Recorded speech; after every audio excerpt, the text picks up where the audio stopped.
দেখো বন্ধুরা, কুমড়ো, আলু, টমেটো কেটে নিয়েছি, আর এখানে সজনে ডাঁটা কেটে নিয়েছি। মাছগুলো ভাজা দেখালাম না, এই যে মাছগুলো ভেজে নিয়েছি। এই মাছ দিয়ে কুমড়ো আলু দিয়ে আর সজনে ডাঁটা দিয়ে ঝোল হবে।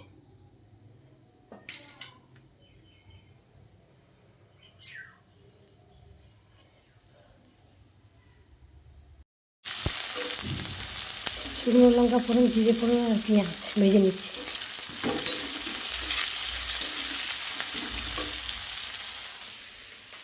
তোমরা হয়তো মনে করছো এত মাছ,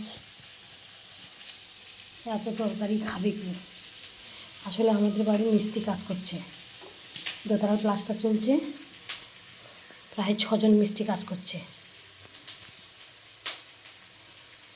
তাই এত সবজি কেটেছি।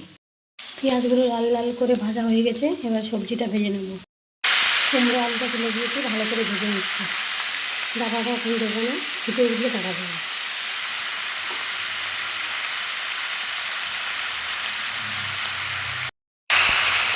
দিয়ে দিলাম তেলের মতো লবণ, যেহেতু অনেকটা তরকারি তাহলে খোলা দিয়ে দিতে হবে।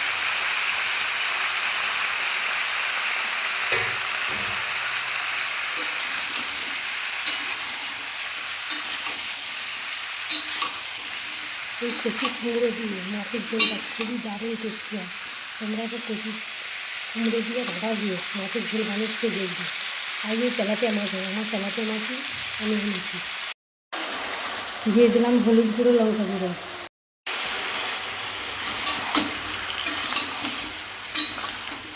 কিন্তু অনেকটা তরকারিতে অনেকটা মশলাও লাগবে, এই জন্য এতটা হলুদ গুঁড়ো, লঙ্কা গুঁড়ো দিলাম।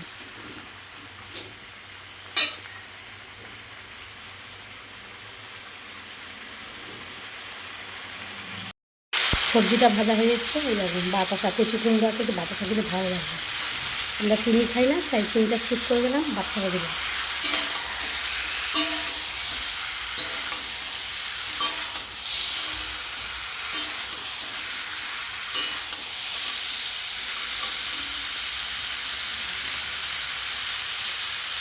এখানে ডাঁটাগুলো এর মধ্যে দিয়ে দেবো, দিয়ে হালকা একটু নেড়ে নেবো লাস্ট।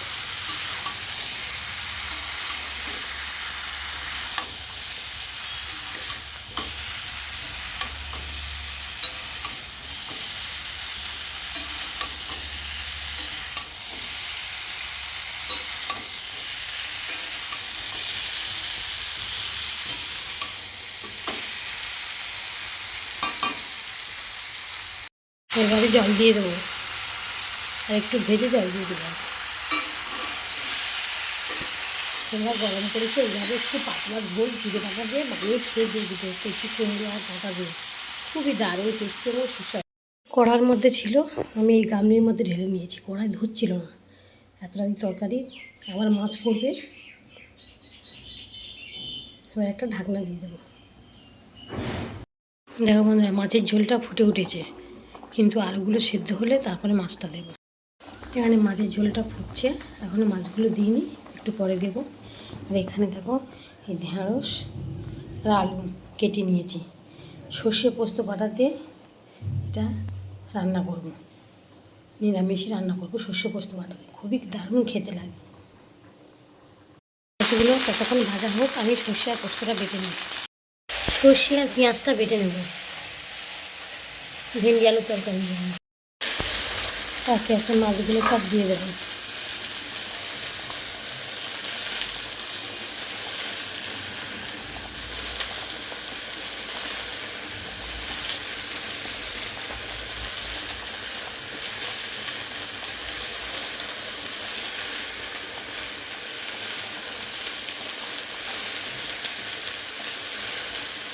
বলেছিলাম কড়াতে হবে না, বড় গামলি দরকার, তাই 10টা গামলিতে করে দেখিয়ে দিয়েছি। কুমড়ো, কচি কুমড়ো, ডাঁটা, আলু, মাছ দিয়ে ঝোল কীভাবে বানিয়েছি যদি আপনারা দেখতে চান তাহলে চলুন কল্পে কিচেন ব্লগে গিয়ে ফুল ভিডিওটা দেখে। মাছের ঝোলটা ফুটে উঠে গেছে, এদিকে ঢেঁড়সটা ভেজে নিচ্ছি। সর্ষে পোস্ত দিয়ে বাটা দিয়ে করবো বলে, আর এখানে যে মাছের ঝোলটা ফুটছে। মাছের ঝোলটা প্রায় হয়ে এসছে, এবার একটু পরে নামিয়ে নেবো। এখানে ঢ্যাঁড়সটা ভাজা হয়ে এসছে, নামিয়ে নেবো, নিয়ে আলুগুলো ভেজে নেবো।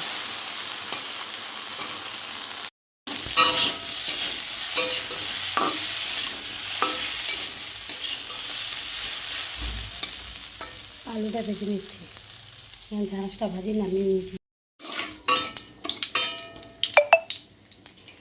শুকনো লঙ্কা ফোড়ন, কাগজের ফোড়ন দিয়ে দেবো ভেজে রাখা ঢ্যাঁড়স আলু।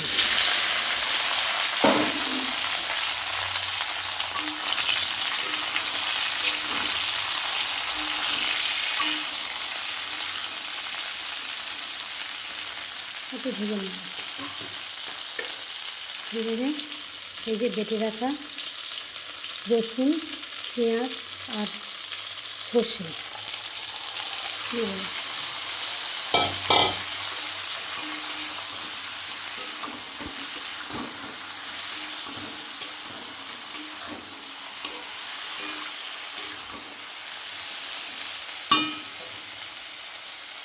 দেবো একটু কাঁচা সর্ষের তেল।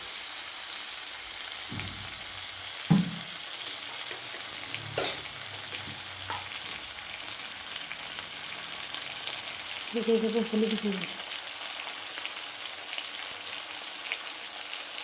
লঙ্কা গুঁড়ো,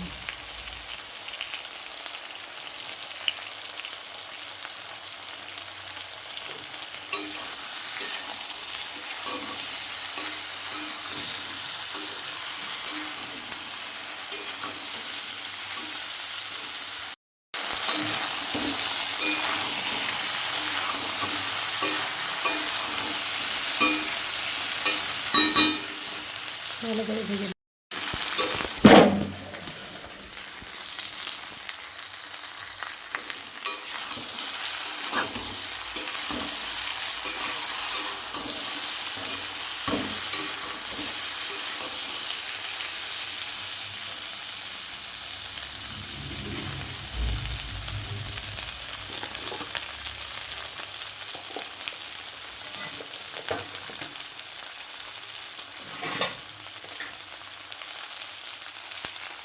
ভেজে রাখা জিরে একটু দিয়ে দেবো, জিরের সঙ্গে একটু ভেজে নেব। জিরে ভেজে গুঁড়ো করে রেখেছিলাম সেটা দিলাম। সত্যি বলছি, এইভাবে পোস্ত বাটা সর্ষে বাটা দিয়ে বানিয়ে খেয়ে দিতে হবে, দারুণ টেস্টি হয় ঢ্যাঁড়স আলু দিয়ে তরকারিটা।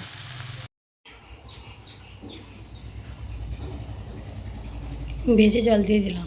এই রেসিপিটা আমার মায়ের। আমার মা আমাদের গরম পড়লেই ভেন্ডি পোস্ত সর্ষে বাটা দিয়ে এই তরকারিটা রান্না করে দিত, খেতে খুবই দারুণ। আমি এই দিয়ে এক থালা ভাত খেয়ে নিতাম। তোমরা এইভাবে একবার বানিয়ে খেয়ে দেখো, খুবই দারুণ টেস্টি সুস্বাদু হয়। ঢ্যাঁড়স আলু সর্ষে পোস্ত দিয়ে বেটে তরকারিটা আমার রেডি হয়ে গেছে, এবার নামিয়ে নেব।